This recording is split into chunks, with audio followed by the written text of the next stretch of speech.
Hello everyone, welcome to WiFi exam IQ। बहुत बहुत स्वागत है आपका हमारे इस यूट्यूब चैनल पर जिसका नाम है वाईफाई एग्ज़ाम IQ। आज का प्रश्न बहुत ही संवेदनशील है। माता पिता की सहमति के बिना लव मैरिज करना सही है या गलत?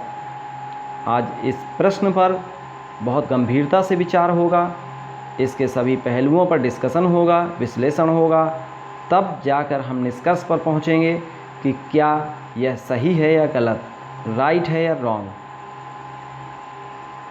तो सबसे पहले लव मैरिज से क्या लाभ हैं, क्या हानियां हैं, इस पर चर्चा करते हैं। जब आप किसी से प्यार करते हो तो उस समय आपकी उम्र लगभग 16 साल से लेकर 15-16 साल से लेकर 20-21 वर्ष के बीच होती है। उसी समय दोस्तों आपके भविष्य का निर्माण हो रहा होता है और उसी समय आप LOVE के चक्कर में पड़ जाते हो और आपका फ्यूचर यानी भविष्य बर्बाद हो जाता है। आपका जो मकान की जिस प्रकार से फाउंडेशन अगर कमज़ोर हो जाए तो वो मकान भी कमज़ोर हो जाता है, उसी प्रकार से आपका फाउंडेशन जिस समय तैयार हो रहा होता है उसी समय इन व्यर्थ के कार्यों में जब आप लग जाते हो तो आपका फाउंडेशन कमज़ोर हो जाता है। अगला लॉस क्या होता है कि जब आप किसी से प्यार करते हैं तो उससे घंटों बातें करते हैं, रात रात भर जागते हैं। इससे आपका समय और स्वास्थ्य दोनों ही बर्बाद हो। नेक्स्ट, कई बार आपको घर छोड़कर बाहर भागने को मजबूर होना पड़ता है, जिससे आपके सामने इकोनॉमिक प्रॉब्लम आती है, आर्थिक समस्याएं आती हैं, धन की कमी की समस्या का सामना करना पड़ता है। आपको कहीं भी सम्मान नहीं मिलता और आप चोरी, लुका छिपी और चोरी छिपे छिपे फिरते हो, लुका छिपी का खेल खेलते फिरते हो, ज़िंदगी भर आप परेशान रहते हो। कई बार आपने देखा होगा कि जो इस तरह का कृत्य करते हैं उनके सामने ऑनर किलिंग जैसी घटनाएं भी हो जाती हैं। ऑनर किलिंग का मतलब ये है दोस्तों कि लड़का और लड़की दोनों के परिजन अपने सम्मान को बचाने के लिए ऑनर किलिंग की घटनाओं को अंजाम दे देते हैं। यानी कि लड़के वाले या लड़की वाले दोनों को ख़त्म करने की कोशिश करते हैं, जो कि संविधान या कानून के अनुसार गलत है। लेकिन चर्चा ज़रूर होगी, क्योंकि समाचार पत्रों में आपने पढ़ा भी होगा कि इस तरह की घटनाएं सामने आती हैं कि किसी ने अपने लड़का लड़की को मार डाला, किसी ने अपनी लड़की को मार डाला, किसी ने अपने लड़के को मार डाला। तो इस प्रकार की जो घटनाएं सामने आती हैं तो उनका सामना भी उन्हें करना पड़ता है। समाज में काफ़ी बदनामी होती है, केवल उन दोनों व्यक्तियों की नहीं होती है जो भागे हुए हैं, उसके साथ साथ उनके परिवार जनों की भी बदनामी होती है। वो किसी के यहाँ मुंह दिखाने के काबिल नहीं रहते हैं और जहाँ भी वो जाते हैं वो प्रश्न एक खड़ा कर देते हैं कि आपने क्या संस्कार दिए थे, आपके संस्कारों में क्या कमी रह गई जो आप एक लड़के को नहीं संभाल पाए या एक लड़की को नहीं संभाल पाए। उत्पन्न संतान के सामने भी कई समस्याएं आती हैं। संतान को कभी दादा दादी का प्यार नहीं मिल पाता, नाना नानी का प्यार नहीं मिल पाता, चाचा चाची की गोद में वो खेल नहीं पाते, बुआ की गोद में खेल नहीं पाते वो बच्चे। उन बच्चों का हक आपने छीन लिया, उनका बचपन आप छीन लेते हो।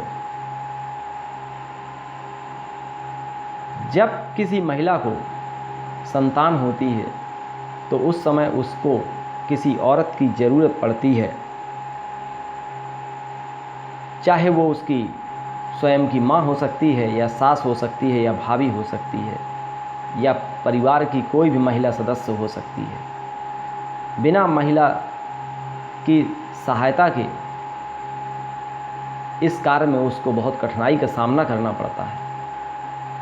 24 घंटे जब आप किसी एक के साथ रहते हो तो एक दूसरे का चेहरा देखते हो तो एक ऐसी स्थिति आती है जब आपके बीच टकराहट होने लगती है, अब टकराहट के समय महिला जाए तो जाए कहाँ। लड़कियों को पूरी ज़िंदगी किसी एक व्यक्ति पर निर्भर रहना पड़ता है, चाहे वो सही हो या गलत। लड़कियों में डिप्रेशन की भावना आने लगती है, वो दबाव में रहती हैं 24 घंटे। वो सोचती हैं कि जाएं तो जाएं कहाँ। कुछ समय के बाद जब ये प्यार का भूत उतर जाता है, तब उन्हें ये सब चीज़ें समझ में आती हैं। और यदि वही शादी परिवार की सहमति से होती तो झगड़ा होने पर वो मायके भी जा सकती थी, क्योंकि लड़की का मायका उसका सेफ्टी वॉल्व का काम करता है। जैसे कुकर में प्रेशर जब बढ़ जाता है तो पहले सेफ्टी वॉल्व खराब होता है, ना कि कुकर फटता है। मायका हर लड़की के लिए उसका सेफ्टी वॉल्व है। जब भी पति पत्नी के बीच में झगड़ा होता है, तनाव की स्थिति उत्पन्न होती है, तो वो मायके जाती है, तो कुछ दिनों के बाद तनाव अपने आप शांत हो जाता है। उसका पति लेने आता है और कुछ दिनों के बाद वो फिर से प्रेम पूर्वक रहने लगते हैं। समस्याओं में कोई साथ नहीं देता है, केवल उसको साथ देते हैं तो उन्हीं के जैसे लोग होते हैं जिनका चरित्र भी गिरा होता है। वही लोग उनके सहयोगी होते हैं। एक समस्या और आती है कि आपको जो भी उपहार मिलते हैं या जो भी आपको आशीर्वाद मिलने वाला होता है, उन सब को आप खो देते हैं। अगर आपने माँ बाप की सहमति से शादी की हुई होती तो आपको ये दोनों चीज़ें मिलती, उपहार भी मिलता और सम्मान भी मिलता, और आपको आशीर्वाद भी सभी परिजनों का मिलता। लेकिन ये सब नहीं मिल पाता आपको। आपकी ज़िंदगी पहाड़ जैसी लगने लगती है। यदि आप सफल हैं, किसी पोस्ट पर हैं, तो आप खुश रहोगे, आपके पास धन की कमी नहीं है तो खुश रहोगे। यदि आप असफल हैं, अनसक्सेस मैन हैं, जॉब नहीं है आपके पास, तो आप ज़िंदगी भर ये कदम उठाकर परेशान रहोगे। प्यार के चक्कर में असफल लोग ही पड़ते हैं, सफल लोग कभी नहीं पड़ते। क्योंकि बिना धन के प्यार का सवाल कभी हल ही नहीं हो सकता। एक मेरे द्वारा दिया गया कोट है कि love is not success without money, यानी कि बिना धन के प्यार कभी सफल नहीं हो सकता। जीवन की सारी खुशियां आप धन से खरीद सकते हो। कुछ लोग इसमें कमेंट भी करेंगे कि ये आप गलत बोल रहे हैं, लेकिन अधिकांश खुशियां आप धन की सहायता से ही खरीद सकते हो। तो यानी कि लव का कोई मीन नहीं रह जाता है विदाउट मनी के। मैं इसलिए ऐसा कह रहा हूँ कि यदि आपसे आपकी पत्नी कहे कि मुझे 5 स्टार होटल में जाना है और आपके पास धन नहीं है, तो उस समय सोचिए कि आप उसको क्या खुशी दे पाएंगे।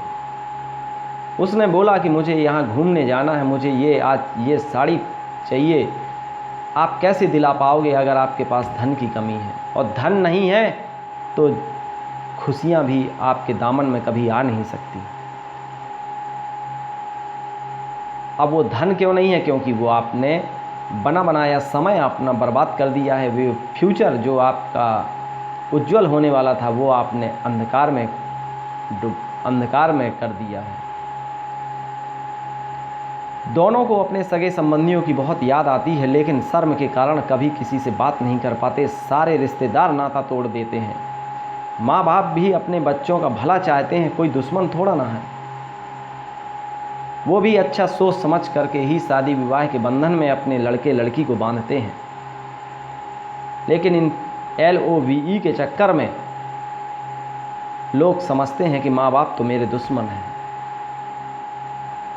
अरे भाई, कुछ उनकी भी उम्मीदें हैं, कुछ उनके भी अरमान थे कि हम भी हर्षोल्लास के साथ अपने पुत्र पुत्री की शादी करेंगे, लेकिन आपने उनके अरमानों पर पानी फेर देते हैं। इसलिए मेरा आप सभी भारत के नवयुवकों से निवेदन है कि अपने फ्यूचर पर ध्यान दें, ना कि LOVE पर। बिना फ्यूचर अपने पैरों पर खड़े हुए बिना इस प्यार का कोई मतलब नहीं रहता है। ठीक है दोस्तों, आपको एक भारत के प्रति भी, जिस देश भूमि पर आपने जन्म लिया है उसके प्रति भी आपकी कुछ जिम्मेदारी है। उसके लिए भी आपको कुछ करना है। और आपको कोशिश ये करनी चाहिए कि हम उस रास्ते पर चलें जिससे आगे आने वाली पीढ़ियों को हम कुछ संदेश देकर जाएं।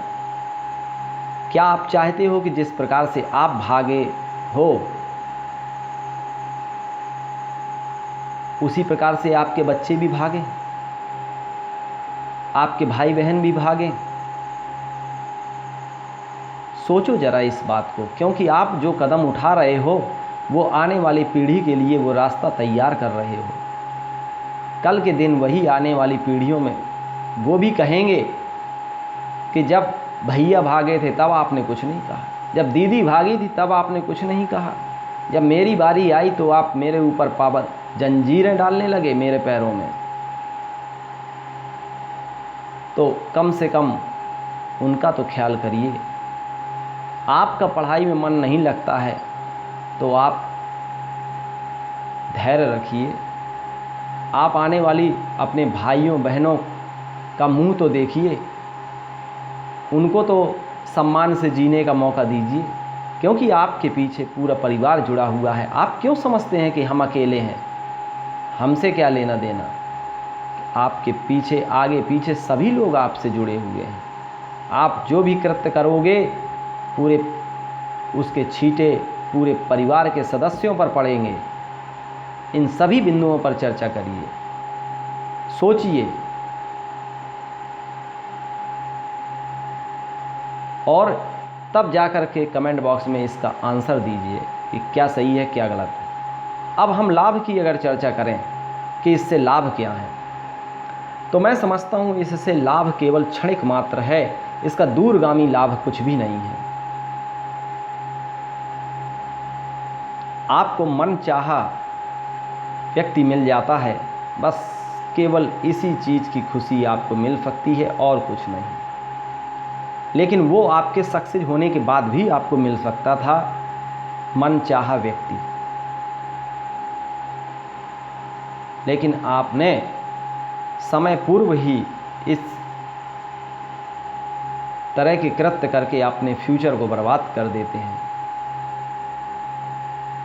तो सावधान रहिए, इन सब रास्तों पर चलने से रुकिए, इन पे कदम रखने की कोशिश मत करिए। आप हमेशा फ्यूचर की सीढ़ियाँ चढ़िए, ना कि डाउन की सीढ़ियाँ चढ़िए।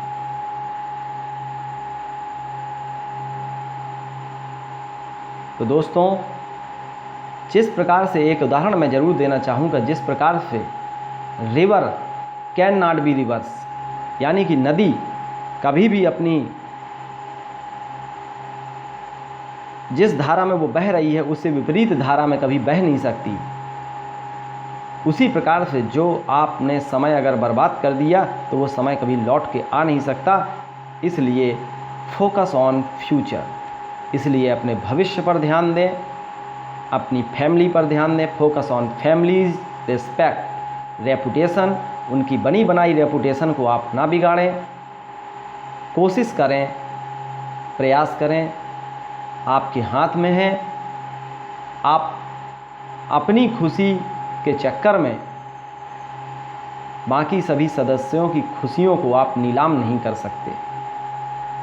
Thank you, best of luck. सावधान रहिए, सतर्क रहिए और नेक्स्ट वीडियो में इसी तरह के ज्वलंत मुद्दों पर फिर से चर्चा होगी आपसे। नमस्कार।